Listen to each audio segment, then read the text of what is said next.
Buenos días, de nuevo vamos a continuar con el tema de la poesía venezolana del siglo XX y vamos a retomar el tema desde los años 70, porque los años 70 son el año en el que la diversidad que habíamos logrado, el desarrollo de nuestras propias líneas que habíamos logrado en los años 60, se amplíe todavía más.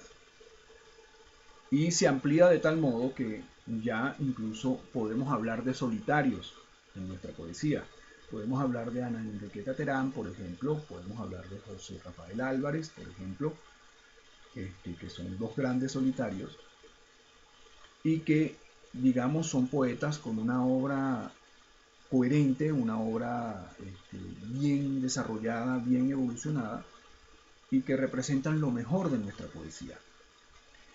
En los años 70 tenemos la posibilidad ya incluso de ver estos solitarios, ¿no? Y eso nos indica que la amplitud ha llegado hasta el punto en el que incluso ya tenemos una línea de solitarios. Y esto es muy importante y muy valioso. En los años 70 vamos a tener dos líneas que van a desprenderse de esta tremenda amplitud que hemos logrado. Y una de ellas tiene que ver con el símbolo, con la melodía, con lo sugerente. Y la otra línea tiene que ver con la imagen objetiva, lo prosódico y lo directo. Y estas dos líneas, digamos, que podríamos llamarla una de influencia francesa y otra de influencia de habla inglesa, que se habían mantenido de alguna manera combinadas, a partir de los años 80 van a estar como bien definidas. Y en los años 80, digamos, se va a hacer muy popular esta línea impuesta por la literatura de habla inglesa. Cosa que no es ni buena ni mala, sino que fue una realidad que ocurrió, ¿no? Hay dos poetas que a mí me interesa señalar con respecto a esta condición que se nos va a presentar en la década de los 80. Uno de ellos es un gran solitario, que es Gelindo Casasola, Calígaro, que podríamos llamarlo como un poeta no solo solitario por su condición, sino también por las características de su poesía. Es una poesía mística, es una relación mística que lo vincularía de alguna manera con Miguel Ramón Utrera, lo vincularía con José Antonio Ramos Sucre, lo vincularía con ese aspecto metafísico de Ida Granco y lo vincularía con el aspecto metafísico de Rafael Cadenas.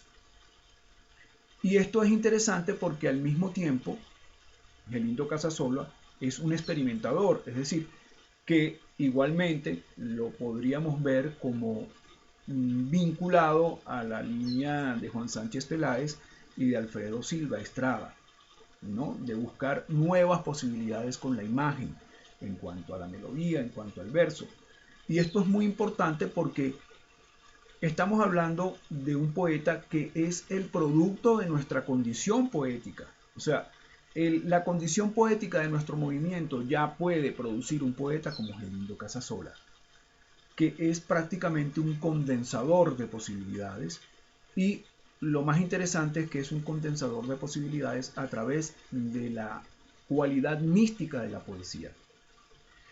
Podemos también vincularlo con esa línea abierta por Elías David Curiel a principios de las décadas del siglo XX, podríamos vincularlo con esa línea, demostrando ya una vez más que el movimiento poético venezolano es un movimiento completo, es un movimiento tan completo que para los años 80 debería existir una antología de poesía venezolana en una editorial importante de países como México, como Argentina, como Uruguay, como España, como los Estados Unidos, como Italia, como Alemania, etcétera, etcétera, etcétera.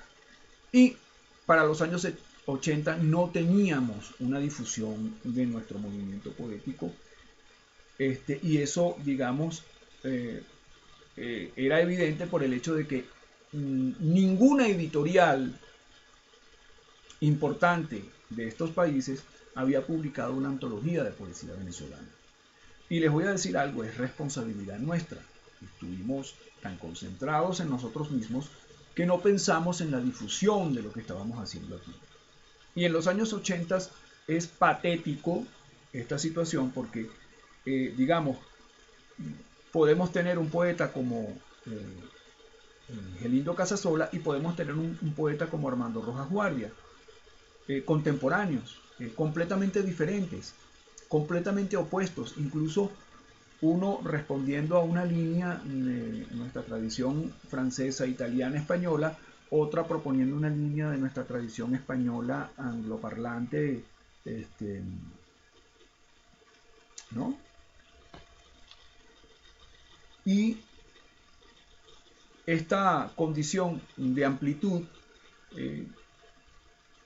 entra en los años 80 con una predominante dominación de lo prosódico y de la poesía cotidiana. Aquí sí, yo como participante también de ese momento literario, yo pertenecí también a un grupo que se formó en esa década, pero no voy a hablar de mí, simplemente digo que yo vengo de esa línea, pero al mismo tiempo tenía claro, estaba absolutamente claro de que esta alternativa de la poesía cotidiana, de la poesía conversacional, iba a abrir muchas brechas y íbamos a tener una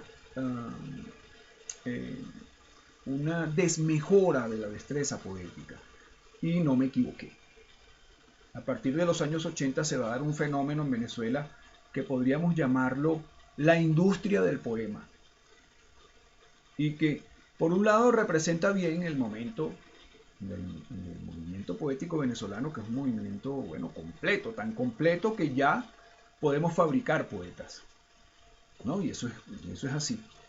Pero evidentemente los popularizadores en los años 80 de la poesía cotidiana, ahí hay dos grupos, Tráfico y Guaire, en mi opinión no atendieron el verdadero sentido de lo cotidiano en la poesía, que digamos no es lo cotidiano por lo cotidiano, tiene que haber poesía en lo cotidiano para que sea poesía, pues. Lo cotidiano por sí mismo no es poesía, por más que, digamos, esté rompiendo con la tradición venezolana y con el lugar común de Venezuela, eso no quiere decir que sea poesía. Y en muchos de los postulados de los autores que pertenecieron a este grupo, Tráfico y Guaire, hubo mucho descuido en el sentido estético de la poesía. Y digamos, aquí se colaron muchos autores de poemas que no tenían la menor idea de lo que era la poesía y que pensaban que la poesía podía ser cualquier cosa. O sea, un articulado en un poema podía ser poesía, y eso por supuesto era insólito e ingenuo. ¿Qué era lo que ocurría? Anteriormente no podías hacer eso porque la poesía era más exigente. Tenías que manejar la simbología, tenías que manejar la melodía del verso, no era tan sencillo. Pero una vez que tú eliminas el sentido de referente profundo del contenido y direccionas hacia lo cotidiano, hacia lo urbano, la condición poética, bueno, un montón de gente empezó a escribir poemas como si los fabricaran. Y esto es un detalle bien interesante dentro del movimiento cultural venezolano y precisamente dentro del movimiento poético venezolano que hay que destacar. Afortunadamente tenemos estos dos autores, hay otros que hicieron trabajos muy buenos, pero yo hablo de estos dos autores fundamentalmente porque ellos son los que van a acentuar el aporte hecho por los autores de los 70s, que fueron los que presagiaron esta estética y que en términos generales van a aportarle a la década de los 80s su material fundamental para una de las líneas, que era la línea novedosa, entre comillas, porque evidentemente tomar como referencias a poetas como Ezra Pound y como Thomas Steele Eliot y como William Carlos Williams y como Robert Lowell o Allen Ginsberg, evidentemente eran autores que ya tenían muchas décadas de haber aparecido en la palestra pública, ¿no? No era tanto por eso, sino que también estamos hablando de un reinventar la vanguardia de la poesía de habla inglesa, que digamos se aprovecha porque hay un gran vacío en esta línea dentro de nuestra poesía. En realidad no había un gran vacío, sino que no era popular, ¿no? Porque como ya hemos visto, ahí está Cadenas, ahí está Valera Mora, ahí está Alejandro Oliveros, William Osuna, Waldo Bastias, en los años 70, que presagiaron esa estética. Pero, ¿qué pasa con Gelindo Casasola? Gelindo Casasola está más hacia la línea de la melodía del verso, está más hacia la línea de la simbología y de la poesía metafísica, y sin embargo, cuando leemos su poesía, vemos que también tiene una relación directa con la imagen. Y sin duda alguna, esto es influencias del orientalismo. Así como el orientalismo influyó a un poeta como Rafael Cadenas, también influyó a un Gelindo Casasola. Y, digamos, Gelindo logra articular este carácter simbólico ya en relación a la realidad directa, que es uno de sus grandes logros, y sin duda alguna es uno de nuestros mejores poetas. Yo lo vinculo con de ese tipo de poetas que tienen una obra representativa de que nuestra poesía ha llegado a una altura que puede ser equiparable a cualquier buena literatura del mundo, ¿no? Es decir, las características místicas de la poesía de Gelindo Casasola nos dan un agregado, hacen un agregado al movimiento cultural venezolano mucho más completo. Rojas Guardia posteriormente y al mismo tiempo también tocaba este aspecto metafísico, también tocaba este aspecto místico, pero de un modo muy diferente, de un modo en que la controversia con hábitos culturales que de alguna manera constriñen la intimidad, constriñen el ser de un poeta que no puede asumir su camino, no puede asumir su sexualidad, no puede asumir su condición, incluso dentro de la mística, como rebelde, porque, digamos, eso tiene un precio. Ese aspecto, afortunadamente para nosotros, Rojas Guardia logró asimilarlo de un modo muy adecuado. Yo incluso diría que su poemario posterior a la década de los 80 representa cómo pudo superar ese constreñimiento, esa relación de constreñimiento con la realidad, y que esto no quedara como un tópico estético de su poesía, sino que fuera asimilado como poesía, que se integrara a su voz como poeta, y eso lo logró fuera de los 80. Para mí esto tiene un sentido natural, porque, digamos, esta visión de la prosodia, esta visión de la vida cotidiana, era muy ligera, era muy light, ¿no? Para decirlo en una palabra inglesa.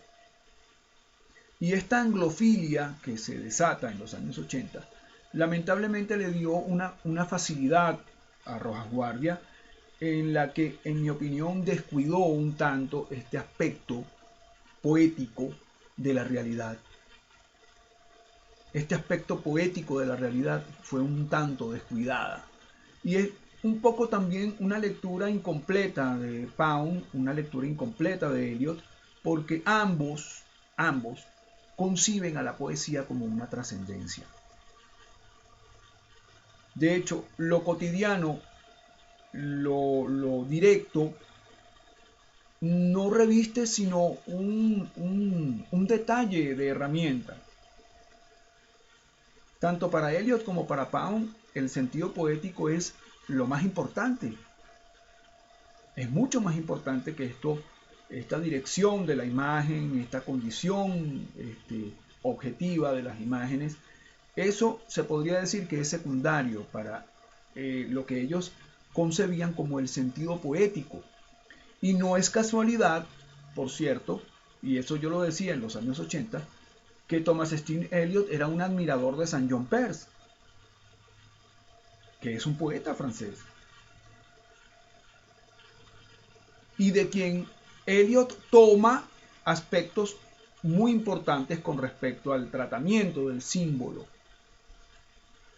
Y esto es interesante, ¿no? Porque de alguna manera desmistifica esta popularización torpe que se dio en los años 80, que afortunadamente en los 90 fue condensada. El propio Rojas Guardia, en su primer poemario de los 90, muestra que ha condensado su condición y que se ha dado cuenta que el sentido poético es lo más importante en la poesía. Afortunadamente para nosotros, por el otro lado, eso ya lo sabía y estaba perfectamente claro en Gelindo Casasola. Esa es la gran ventaja de Gelindo Casasola.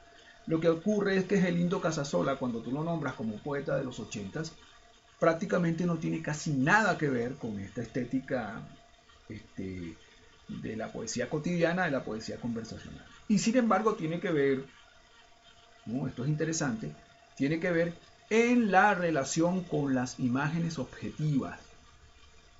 Tiene que ver, porque también es lo que ocurre con Gelindo Casasola. Es un poeta completo, es un poeta redondo. Una de las ventajas de los poetas redondos es que saben utilizar los recursos, independientemente si estos vienen de una tendencia o de un idioma, o de la poesía en un idioma, ¿no? Él, por ejemplo, tenía mucha relación con la poesía italiana, Gelindo Casasola, ¿no? Y se nota la influencia de la poesía italiana en su obra. Pero esto es importante porque, digamos, ahí está esa línea de solitarios representada por Gelindo Casasola, y al mismo tiempo está una poesía actual, una poesía que yo recomiendo, junto con las de Rojas Guardia, por supuesto, pero que demuestran una coherencia y una madurez, en mi opinión personal, superior a la de Rojas Guardia, para los años 80. Afortunadamente para nosotros, Rojas Guardia logra madurar, porque ahí es donde está la condición de un buen poeta, que madura, que su maduración es constante. Y yo quisiera que nosotros, cuando hablásemos de este periodo que va entre el 80, 90 hasta nuestros días, entendamos que pasamos a un momento de mucha precaución. ¿Por qué? Porque a partir de los 90 vamos a tener una manifestación muy populosa. Vamos a tener no solo la fábrica de poemas de los años 80, sino que vamos a tener también publicaciones. Y esto va a mostrar por primera vez que en la propia actualidad tenemos que hacer una selección. Es decir, yo para poder hablarles de estos últimos 30 años voy a tener que hacer un cambio de viraje. Y ese cambio de viraje posiblemente elimine el nombrar a ciertos poetas y me dedique más bien a hablar sobre las técnicas y sobre los procedimientos poéticos que hemos venido empleando en los últimos 26 años. Eso va a ser un cambio que ustedes van a notar, ¿no? Y esto se debe fundamentalmente al hecho de que es un movimiento vivo, es un movimiento que está en pleno desarrollo, para decirlo de alguna manera, y amerita una investigación. Como les digo, yo como partícipe de ese movimiento puedo hacer una síntesis en términos de procedimientos técnicos, en términos de tendencias, en términos de planteamiento, pero no puedo hablar, como venía hablando hasta ahora, de autores específicos. Ahora, digamos, hay que hablar de tendencias y procedimientos dentro de esta diversidad ya de manifestación. Es decir, lo que quiero decir es que ahora se están publicando, o sea, en los últimos 26 años se ha publicado mucho en Venezuela como nunca antes se había publicado, y la cantidad de poetas que se han publicado es enorme, enorme, enorme. Y es, yo diría, muy delicado nombrar autores. Yo por eso prefiero hablar de procedimientos. Sin embargo, vamos a ver cómo resulta esta fase de mi exposición, y espero que pues sigamos en sintonía por esta línea. Muchas gracias.